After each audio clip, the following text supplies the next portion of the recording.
Bonjour à toutes et à tous, c'est Manuel Croya. Dans cette vidéo, je vous propose un exercice de mise en application de pas mal de notions que nous voyons dans la playlist Initiation. Donc c'est un exercice qui s'adresse aux débutants. Donc là, on va revoir les dégradés, on va revoir les formes vectorielles, les sélections et la plume, afin de réaliser voilà, une affiche comme ça de type minimaliste.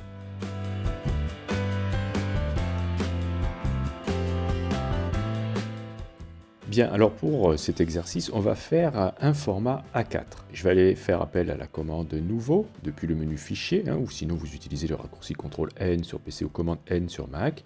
Et je vais aller chercher ici, dans cette boîte de dialogue, Impression, et je vais trouver le A4 dans la liste. Alors si vous ne l'avez pas, vous pouvez cliquer ici sur Afficher tous les paramètres prédéfinis, et forcément vous allez le trouver là-dedans. Ok, alors je vais laisser bien sûr 300 pixels par pouce en résolution. Et le mode colorimétrique, bien sûr, je vais utiliser le RGB. Par contre, je vais aller ici dans les options avancées et je vais vérifier que l'espace de travail pour le profil ici est le sRGB, car nous allons utiliser des images qui proviennent d'Internet et c'est ce profil qui est utilisé. Je clique sur Créer pour créer ce document. Je vais aller ouvrir l'image avec les deux mains. Alors cette image-là, il faut vraiment vérifier qu'elle fasse la bonne taille puisque d'après ce que je vous ai montré, le bras ici occupera toute la largeur de notre document et il est très important qu'il ait la bonne définition. Alors, ce que vous allez faire, c'est regarder ici dans le menu Image, taille de l'image, la largeur en pixels d'une feuille A4, c'est 2480. Donc, ce que je vais faire tout simplement, je vais aller dans le menu Image, taille de l'image, là aussi, et je m'aperçois que la largeur de cette image-là est de 8000 et des poussières. Donc franchement, si je mets la moitié de ça, je suis largement au-delà du format A4. Donc ça va très très bien. Donc ce qu'on va faire, c'est qu'on va devoir bien sûr détourer cette main, puisqu'on n'a besoin que de celle-ci. Et pour cela, alors vu qu'on a un fond qui est blanc, ici, on ne va pas trop s'embêter à utiliser des outils un peu complexes. On va tout simplement prendre la gomme magique, qui se trouve dans le même groupe que l'outil gomme. C'est la dernière, donc c'est l'outil gomme magique. Et cette gomme fonctionne comme la baguette magique, mais va en même temps gommer l'arrière-plan. Donc, puisqu'elle fonctionne comme la baguette magique, vous aurez une tolérance à saisir. Vous pouvez laisser lissage coché et vous allez retrouver les autres paramètres, contigus, etc. Donc, si vous ne savez pas comment fonctionne la baguette magique, je vous invite à regarder la vidéo qui se réfère à cet outil. Donc là, ce qu'on va faire, c'est que par défaut, vous aurez certainement une tolérance de 32.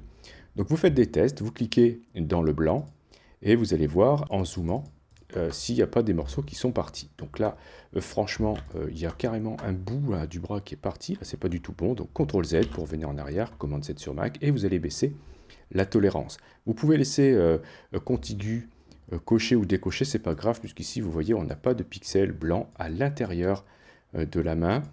Donc on peut laisser contigu décoché, c'est pas bien grave. Alors ce qu'on va faire maintenant, c'est baisser la tolérance. Si je mets 20 en tolérance, je vais aller chercher moins de pixels qui sont proches de celui sur lequel j'ai cliqué. Donc là, on s'aperçoit que en zoomant, j'ai encore des petits bouts là qui sont partis. Alors je vais réduire, mais en même temps, vous voyez que lorsque j'annule, on voit que quand même, l'image de base n'est vraiment pas top quand même. Donc je vais tomber à 16 pour voir ce que ça donne. Ah, ok, là on s'aperçoit que, ma foi, c'est pas mal du tout. Donc je peux faire une brève vérification. Voilà, en faisant le tour comme ça. Ouais, franchement, ça vaut le coup. Essayez 16, ça vous fera gagner beaucoup de temps plutôt que d'utiliser un autre outil de sélection. Donc par contre, il va falloir amener ce bras dans notre document A4 ici. Alors, on ne va pas tout amener, ça serait un peu lourd. Donc ce que je vais faire, c'est que je vais prendre, regardez ici, l'outil lasso, et je vais entourer le bras, hop, tout autour, comme ça. Voilà. Donc c'est pas la peine d'être très précis, puisque là, on a de la transparence maintenant. Et une fois que j'ai sélectionné ça, je vais surtout pas faire un copier-coller, sinon ça va charger la mémoire. Je vais prendre l'outil de déplacement, raccourci V, ou alors c'est le premier outil dans la liste, et je vais faire un cliquer, maintenir le clic et glisser voilà le contenu de cette sélection sur l'onglet de mon document A4. Je ne lâche surtout pas le clic et je ramène la souris. Et dès que vous voyez le petit plus, là vous pouvez lâcher. Ok, donc on voit que la main arrive quand même avec une taille assez importante, donc il va falloir quand même réduire un peu tout ça. Et donc avec quoi on fait ça? On utilise la commande transformation manuelle qui est très pratique, ou alors vous pouvez appeler cette commande d'une autre manière en cliquant tout simplement ici, depuis la barre des options, vous avez ici les options de transformation. Si je clique ici, je vais me retrouver avec une boîte de transformation tout autour de ma sélection, tout autour de mon calque, et je vais pouvoir réaliser les transformations basiques, changement d'échelle, rotation et déplacement, donc ça me suffit largement. Et ici, ce que je vais faire, c'est que je vais tout simplement réduire l'image en manipulant un des coins de la boîte de transformation. Alors si vous avez une ancienne version de Photoshop, il faudra appuyer sur majuscule pour opérer cette transformation. Et si vous avez importé l'image dans votre document, si votre image est un objet dynamique, vous devrez aussi appuyer sur majuscule pour faire une transformation qui respecte la largeur sur la hauteur. Donc là, la taille, je vais la mettre, alors je vais dézoomer un petit peu, voilà, je vais la mettre à peu près comme cela. Donc j'ai réduit la taille à 71% en arrondissant. Voilà, je vais la placer ici. Une fois que je suis satisfait de la dernière version de Photoshop, je peux cliquer n'importe où ailleurs, ou alors appuyer sur Entrée, ou sinon cliquer sur cette icône-là. Donc si vous avez une ancienne version de Photoshop, cliquez sur cette icône-là ou appuyez sur Entrée. Très bien, alors n'oubliez pas, après, de décocher ici les options de transformation, car avoir des poignées de transformation sur chaque calque sélectionné, je trouve que ça gâche un petit peu le plan de travail. Ok, donc je le décoche. Très bien, alors maintenant ce qu'on va faire, c'est qu'on va aller chercher l'oiseau. N'oubliez pas de fermer ce document, ça va soulager un petit peu votre ordinateur. Je vais aller chercher l'oiseau, ok. L'oiseau, en fait, ses couleurs, etc., m'importe peu, car dans le résultat de la fiche, il sera complètement rempli. Et je souhaiterais vraiment que ce soit une forme vectorielle. Alors c'est un bon exercice pour s'entraîner à la plume. Si vous ne savez pas comment fonctionne la plume, je vous invite à regarder cette vidéo. C'est très important de connaître la plume, on s'en sert très souvent dans Photoshop. Je vais faire uniquement un tracé. Ici, on s'occupera de remplir la forme après, ce qui me permettra voilà, de ne pas être pollué par un contour ni par une couleur de fond. Donc, après avoir choisi la plume dans la barre des outils, raccourci P si vous souhaitez, vous allez ici choisir le paramètre tracé. Voilà, comme ça, on n'a pas de problème de fond ni de contour. Je vais aller chercher en revanche le panneau tracé, car sinon, automatiquement, Photoshop va me créer un tracé de travail et c'est très dangereux de travailler avec des tracés de travail car on peut les perdre. Donc je vais cliquer ici sur l'icône Nouveau tracé et c'est sur ce tracé 1, après m'être assuré que je l'ai bien sélectionné, que je vais travailler. Ok, donc je vais zoomer, on va aller assez vite. Je vais faire un premier clic ici, j'appuie sur Alt pour casser la tangente et je vais me déplacer de gauche à droite. Ok, donc je pose ensuite mon deuxième point d'ancrage ici, j'en pose un autre là. Voilà, je ne vais pas décrire tout ce que je fais, je vais mettre en accéléré et vous allez essayer de faire le détourage aussi.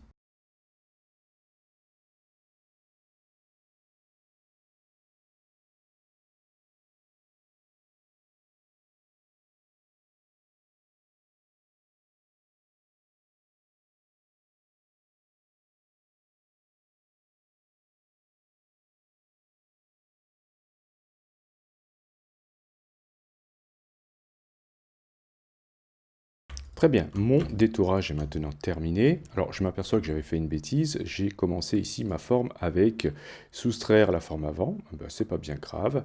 Je vais sélectionner le tracé avec la flèche noire, qui est l'outil de sélection de tracé. Je clique dessus et je vais choisir ici, tac, dans les options, associer les formes.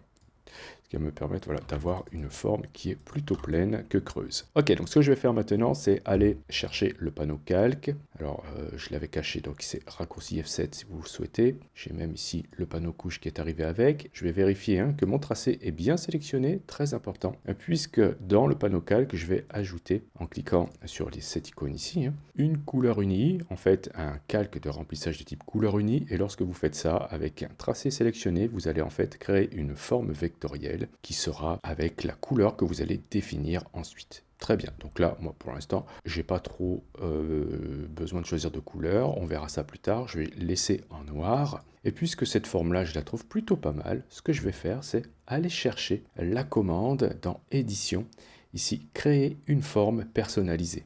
Ok, je vais l'appeler oiseau, voilà, tout simplement. oiseau 1. À quoi ça me sert ça? Lorsque j'irai ensuite utiliser l'outil forme personnalisée, eh bien dans la liste, tout à la fin, je vais retrouver cet oiseau, voilà, qui a été fait une bonne fois pour toutes. Comme ça, je n'aurai pas à le refaire les fois d'après. Regardez, hop, et voilà. Donc, très très pratique. Puisque j'ai maintenant mon oiseau qui est créé, alors soit je fais glisser un des quelques formes que je viens de créer dans mon document A4, ok, ou alors je peux très simplement fermer ce document, ne pas l'enregistrer, et aller ici chercher l'outil forme personnalisé. Et bien sûr, dans la liste, tout à la fin, j'ai mon oiseau. Je n'oublie pas d'appuyer sur majuscule pour créer un oiseau qui garde le rapport largeur sur hauteur de la forme de base. Et je vais le mettre voilà, à cette taille environ, comme ceci. Très bien. Alors, la couleur est noire, pour l'instant, c'est pas bien grave, on va changer tout ça. Pensez à sauvegarder régulièrement votre travail, ça vous sauvera la vie.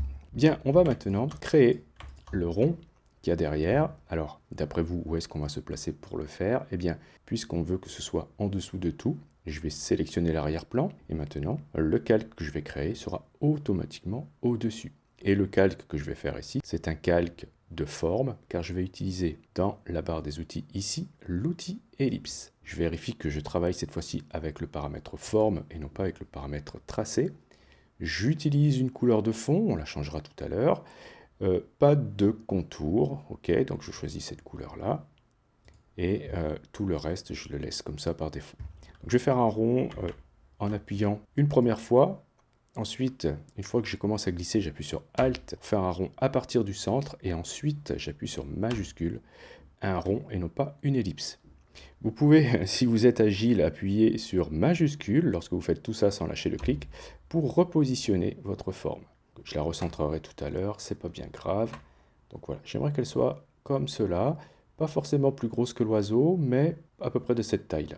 Donc ici c'est tout noir, c'est pas très beau, il va falloir qu'on change les couleurs. Et là ce que je veux faire, c'est mettre un dégradé dedans. Donc je vérifie que mon fond est bien sélectionné. Je peux depuis le panneau propriété changer la couleur de fond en cliquant ici, ok.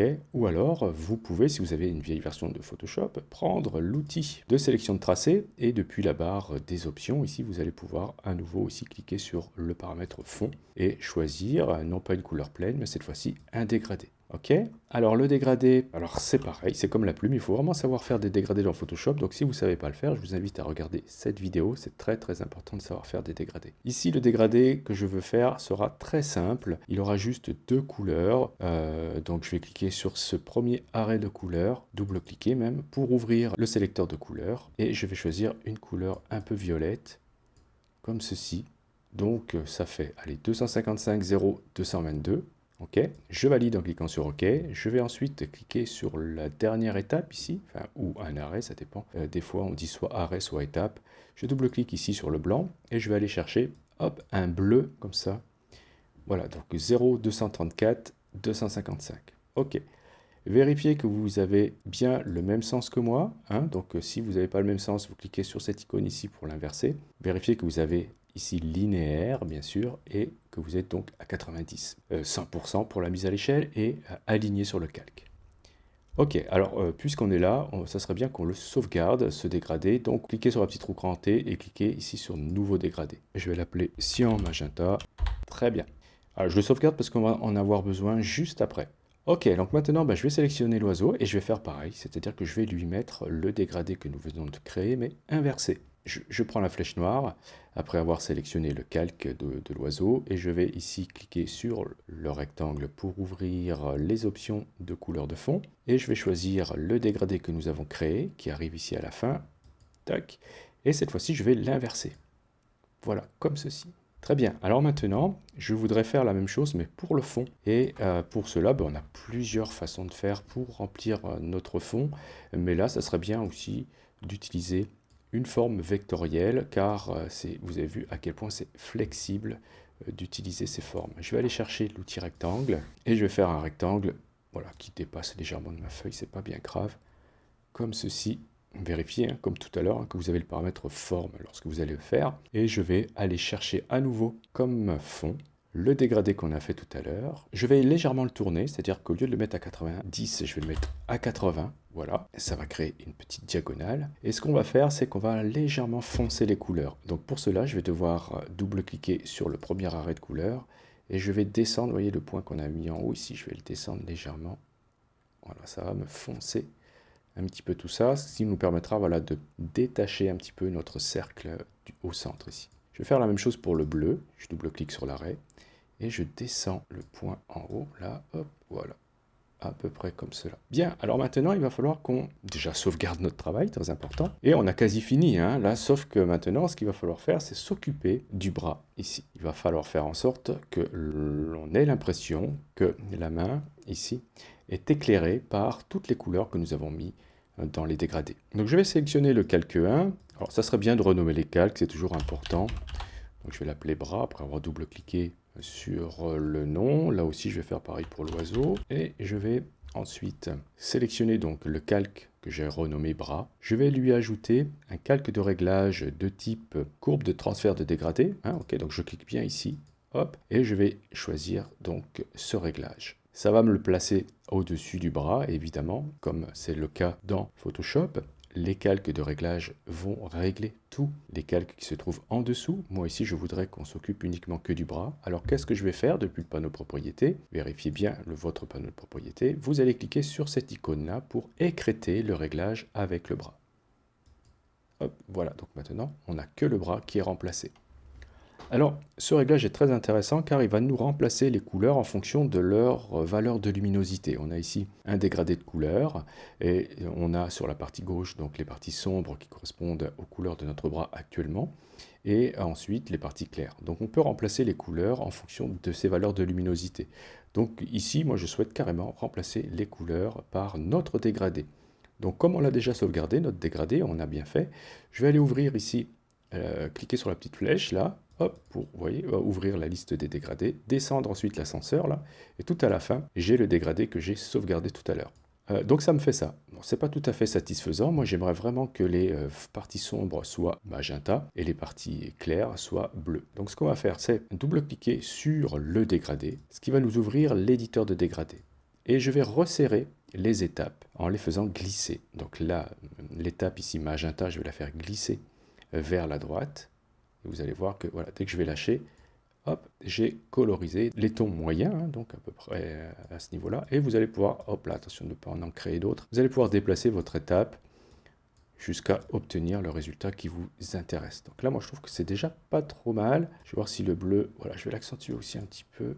Ok, c'est pas mal ça. Très bien, je valide en cliquant sur OK. Bien, alors, après, je vais m'amuser avec les modes de fusion. Et je vais aller chercher un mode de fusion qui me donne quand même l'impression que ça soit pas trop faux. Moi, j'aimerais bien que ça donne un petit peu l'impression que c'est éclairé par des vraies lampes. Bon, je sais qu'on va avoir beaucoup de mal à obtenir cet effet-là très simplement. Donc, on va essayer de faire simple. Je vais quand même aller chercher ici, dans la liste, un mode de fusion intéressant. Donc vous pouvez faire défiler les modes de fusion comme ça pour trouver quelque chose qui vous paraisse assez naturel.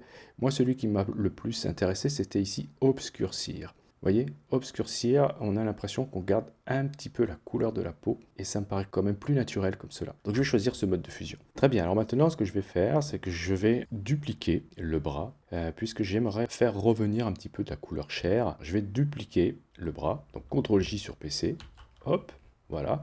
Et je vais sélectionner bras copie et le calque de réglage qu'il y a au-dessus de lui, qui est écrêté avec lui. Je les sélectionne, donc j'appuie sur CTRL ou commande sur Mac sur les deux calques. Et je vais ensuite grouper ce calque en cliquant ensuite sur cette icône ici. Ou alors vous utilisez le raccourci CTRL-G sur PC ou commande G sur Mac. Alors le groupe 1, je vais l'appeler bras. Alors voilà ce qu'on va faire. On va ici ajouter un masque de fusion au bras pour faire réapparaître gentiment la couleur du bras d'en dessous. Vous voyez, si je cache l'œil du groupe, je vois le bras d'en dessous. Ok ? Donc si j'ajoute un masque de fusion en cliquant sur cette icône, je vais pouvoir, après m'être assuré que ce masque de fusion est bien sélectionné, prendre l'outil pinceau et peindre, voyez, en noir dans ce masque de fusion. Du coup, ça va me faire réapparaître progressivement le bras d'en dessous. Donc je vais revenir en arrière avec CTRL Z. Pourquoi? Parce que j'ai oublié de vous dire que ici j'utilise bien sûr l'outil pinceau avec une forme ronde. Hein, voilà. une forme ronde de cette taille, environ 500 pixels, avec une dureté très faible, et je vais chercher un flux très petit. Donc je mets ici 10 en flux. Le flux, ça va me permettre de peindre vraiment très doucement, et je vais limiter l'opacité à 80%, c'est-à-dire que lorsque je vais atteindre 80%, lorsque j'aurai fait plein de passes avec le flux à 10, je ne dépasserai pas les 80%. Donc je vais ensuite commencer à peindre au milieu, donc peigner au milieu ici. Alors, je peux même réduire la taille de mon pinceau, hein. Donc soit je fais un clic droit, je réduis ici l'épaisseur, soit je fais Alt-clic droit sur PC, je fais glisser la souris, ou CTRL-Alt-clic gauche sur Mac. Ok, et je vais peindre des petits coups comme ça pour faire apparaître la couleur de la peau à ce niveau-là. Voilà, peut-être les ongles aussi. Voilà. Voilà, je voudrais pas que ce soit totalement éclairé. Voilà, comme ceci. Alors, si vous avez des taches, c'est pas bien grave, parce que regardez ce qu'on va faire. Vérifiez que le masque fusion est bien sélectionné. Et vous allez aller dans le panneau propriétés. Donc, si vous ne le trouvez pas, vous allez le chercher dans le menu fenêtre, propriétés. Et vous avez ici contour progressif. On va booster le contour progressif pour atténuer un petit peu nos maladresses de masque de fusion. Voilà, ce qui va nous donner un effet comme ceci. Donc je peux voir avant et après, hein, en appuyant sur Alt et en cliquant sur la vignette de mon masque, je vois le masque comme il est maintenant. Ok, donc ça me fait, donc avant il était comme ça, et avec le contour progressif que j'ai mis aux alentours de 70 pixels, j'obtiens quelque chose de plus doux. Et du coup ça va gommer un petit peu mes traces. Ok, alors maintenant qu'on a un effet estompé, je voudrais quand même assombrir le tout. Donc je vais sélectionner le calque bras et je vais ajouter par-dessus un réglage de type courbe. Ce réglage, je vais bien sûr l'écrêter car je souhaite ne régler que le bras. En fait, ce que je veux, c'est assombrir les parties qui ne sont pas éclairées du bras. Donc j'écrête le réglage et je vais ici créer un point à ce niveau-là, le descendre, et vous voyez que là, j'assombris le bras. Alors, je vais même le déplacer vers la droite et je vais en créer un autre ici pour ne pas écrêter le réglage. Voilà, comme ceci. Je peux même descendre ce point, peut-être même le mettre en mode produit, ok, ce qui me permet d'assombrir encore plus. Et si vous voyez que vous avez des taches, eh ben, vous allez vous remettre sur votre masque de fusion, peindre en noir, voilà, pour faire quelque chose d'un peu plus doux comme ceci. Voilà, essayez de faire quelque chose à peu près logique au niveau de l'éclairage. Si vous voyez que vous êtes allé trop loin, vous pourrez peindre en blanc, inverser les couleurs, et vous allez pouvoir rééclaircir les zones qui vous intéressent. Ok, donc c'est à vous de faire maintenant. C'est un genre de travail de peintre. Une fois qu'on est satisfait avec cela, vous pouvez mettre du texte autour. Par exemple, affiche minimale. Je vais utiliser l'outil texte. Je vérifie que je me mets tout en haut, hein. Je sélectionne le dernier calque. Je vais utiliser une police, peu importe, mais quelque chose tout en capital peut-être, et en blanc. Donc ok, je vais me mettre ici, je clique, et je vais taper affiche. Je vais ensuite bien centrer le texte. Ok. Vous pouvez, par la même occasion, vérifier que vous avez le rond qui est centré. Sélectionnez l'ellipse, prenez l'outil de déplacement. Vous pouvez ensuite, avec les options de transformation ici, clac, appuyer sur celle du milieu pour vérifier que vous êtes bien centré. Voilà. Vous pourrez ensuite, si vous le voulez, déplacer l'oiseau comme vous l'entendez. Voilà, le mettre plus en haut si vous le souhaitez. Et après, à vous d'écrire ce que vous voulez en haut. Donc la question maintenant qu'on peut se poser, c'est puisque nous avons ici créé un format A4, est-ce que nous allons pouvoir imprimer cela? Alors la réponse est oui, on va pouvoir l'imprimer, mais les couleurs, elles, sont beaucoup trop flashy. On ne pourra pas imprimer ces couleurs-là. Donc vous pourrez garder cette version RVB si vous souhaitez faire de la communication sur Internet. Là, ça ne posera pas de problème. Il faudra juste penser à réduire la taille de cette image qui est beaucoup trop grosse pour une diffusion sur Internet. Et n'oubliez pas de passer par la commande dans le menu fichier exportation, exporter sous, ou alors exporter pour le web hérité. Mais si vous faites exporter sous, vous pourrez aller chercher ici le format de sortie, soit le PNG, soit le JPEG, et vous pourrez bien sûr vérifier que la taille ici, il faudra la changer, car c'est beaucoup trop gros ici. Donc je vous conseille plutôt une taille en hauteur, alors pas celle de la zone de travail, mais ici, la taille de l'image. Alors je ne sais pas pourquoi il me met largeur relief, alors que bon, normalement c'était largeur hauteur, enfin bref, c'est pas grave. Je vous conseille plutôt pour une diffusion sur le web, de pas trop dépasser les 1000 quand même, hein. Si vous mettez 1000 ici, automatiquement la largeur va être recalculée. et ça sera déjà pas mal. Convertir en sRGB, ce sera peut-être pas la peine de le remettre ici, puisqu'on l'a déjà, hein, notre document était déjà en sRGB. Et après, vous cliquez sur tout exporter. Bien, ça sera intéressant car lorsque vous faites ça, vous n'abîmez pas votre format Photoshop de base. Vous allez créer un autre document qui sera lui en JPEG. Ok, donc je vais annuler ici, je ne vais pas le faire. Si vous souhaitez l'imprimer, par contre, vous pourrez vous rendre compte des couleurs qui sont non imprimables en fonction de l'espace de couleur que vous allez utiliser pour votre impression. Vous pourrez aller dans le menu affichage, format d'épreuve et choisir ici soit l'espace cyan, magenta, jaune et noir standard de base, si c'est dans cet espace-là que votre image doit être pour être imprimée, ou alors cliquez sur personnaliser et allez voir dans la liste ici quel profil vous devez simuler pour voir les couleurs qui sont non imprimables. Donc si vous ne savez pas comment faire ça, je vous invite à regarder cette vidéo dans laquelle je vous explique comment sélectionner les couleurs qui sont non imprimables afin de pouvoir corriger votre image. Ici, très simplement, si on se contente de l'espace cyan, magenta, jaune et noir, on voit tout de suite, en cliquant ensuite ici sur couleurs non imprimables, eh bien qu'on a une très grande partie des couleurs ici qui ne sont pas imprimables. Ça ne veut pas dire qu'elles ne sont pas imprimées, hein. Ça veut juste dire que si on regarde ici à couleur d'épreuve, donc Photoshop va essayer de nous représenter à l'écran le résultat dans cet espace de couleurs. Voilà, on voit que tout de suite les couleurs sont beaucoup plus fades qu'à l'écran. Donc ça c'est tout à fait normal. Il faudra faire le deuil très souvent de couleurs qu'on voit à l'écran hein, qui ne sont pas imprimables. C'est comme ça. Voilà, donc il existe d'autres techniques pour pouvoir les imprimer, mais j'en parlerai pas dans ce tuto. Je vous remercie d'avoir suivi cette vidéo. Si vous avez des questions, n'hésitez pas à le faire dans les commentaires. Si vous souhaitez soutenir cette chaîne, vous pouvez cliquer sur j'aime et ou cliquer sur le lien Utip présent dans la description de la vidéo. Si vous n'êtes pas encore abonné, vous pouvez cliquer sur abonnez-vous. N'oubliez pas la petite clochette pour être averti des prochains cours ou des prochains tutos. Et justement, on se dit à la prochaine pour un autre cours ou pour un autre tuto.